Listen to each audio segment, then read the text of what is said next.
art collectors around the world. As winter approached, war engulfed the nation. The young man left to serve his country. After only a few short weeks, his father received a telegram. His beloved son was missing in action. The art collector anxiously awaited more news, fearing he would never see his son again. Within days, his fears was confirmed. The young man had died while rushing a fellow soldier to a medic. Well distraught and lonely, the old man faced the upcoming Christmas holidays with anguish and sadness. The joy of the season, a season that he and his son had so looked forward to, would visit his house no longer. But on Christmas morning, a knock on the door awakened the depressed old man. As he walked to the door, the masterpieces of art on the walls only reminded him that his son was not coming home. After he opened the door, he was greeted by a soldier with a large package in his hand. He introduced himself to the man by saying, "I was a friend of your son, sir, and I was the one he was rescuing when he died. May I come in for a few moments? I have something to show you." As the two began to talk, the soldier told of how the man's son had told everyone of his, not to mention his father's, love of fine art.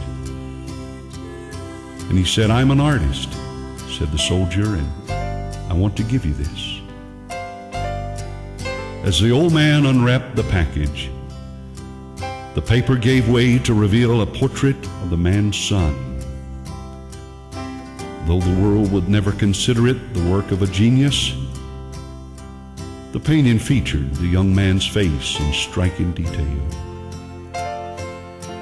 Overcome with emotion, the man thanked the soldier, promising to hang the picture above the fireplace. A few hours later, after the soldier had departed, the old man set about his task. True to his word, the painting went above the fireplace, pushing aside thousands of dollars of paintings. Then the man sat in his chair and spent Christmas gazing at the gift he had been given. During the days and the weeks that followed, the man realized that even though his son was no longer with him, the boy's life would live on because of those he had touched. He would soon learn that his son had rescued dozens of wounded soldiers before a bullet stilled his caring heart. As the stories of his son's gallantry continued to reach him, fatherly pride and satisfaction began to ease the grief. The painting of his son soon became his most prized possession, far eclipsing any interest in the pieces for which museums around the world clambered. He told his neighbors it was the greatest gift he had ever received. The following spring, the old man became ill and passed away. The art world was in anticipation.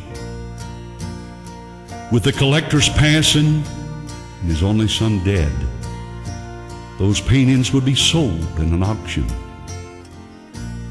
According to the will of the old man, all of the artworks would be auctioned on Christmas Day, the day he had received his greatest gift. Well, the day soon arrived, and art collectors from around the world gathered to bid on some of the world's most spectacular paintings. Dreams would be fulfilled this day. Greatness would be achieved as many would claim, "I have the greatest collection." The auction began with the painting that was not on any museum's list. It was the painting of the man's son. The auctioneer asked for an opening bid, but the room was silent. "Who will open the bidding with $100?" he asked. Minutes passed. No one spoke. From the back of the room came, "Who cares about that painting? It's just a picture of his son. Let's forget it. Go on to the good stuff." More voices echoed in agreement. "No, we have to sell this one first," replied the auctioneer. "Now, who will take the son?" Finally, a friend of the old man spoke. "Sir, will you take $10 for the painting? That's all I have. I knew the boy, so I'd like to have it. I have $10. Will anyone go higher?" called the auctioneer. After more silence, the auctioneer said, "Go in once, go in twice, go." And the gavel fell. Cheers filled the room.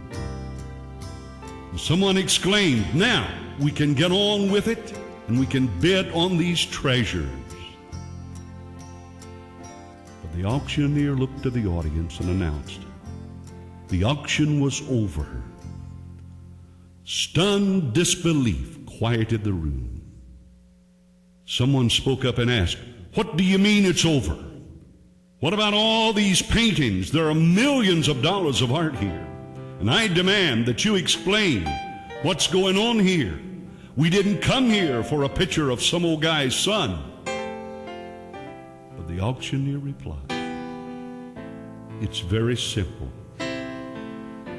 According to the will of the Father, whoever takes the Son gets it all."